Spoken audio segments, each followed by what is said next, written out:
कहानी किस्मत का दरवाजा। रमीज एक छोटे से गांव में पैदा हुआ। उसके वालिद एक मामूली किसान थे और जिंदगी की गाड़ी बड़ी मुश्किल से चल रही थी। बचपन में रमीज के पास न अच्छे कपड़े होते थे, न किताबें, और न ही खाते हासा लाहेसा खिलौनों से खेलने वाला था।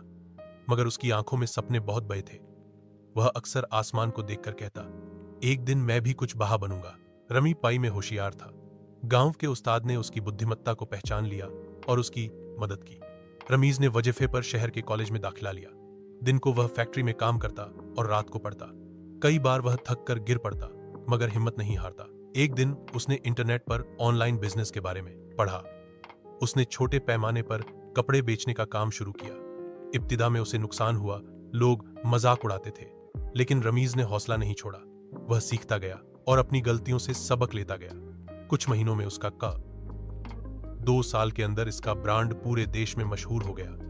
वही लोग जो इसे गरीब और नाकाम समझते थे, अब इससे मशवरे लेते थे। रमीज ने गांव में स्कूल बनवाया ताकि कोई और बच्चा शिक्षा से महरूम ना।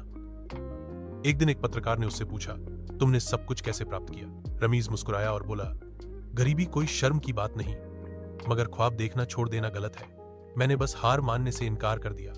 आज वह एक कामयाब बिजनेसमैन है, मगर वह अपने माई को नहीं भूला। वह आज भी सादा कपड़े पहनता है और हर जुम्मे को अपने पुराने उस्ताद से मिलने जरूर जाता है, क्योंकि वह जानता है जो बीज उसके ख्वाबों के खेत में बोया गया था, वह उसी मिट्टी का था जहां से उसने सर शुरू किया था।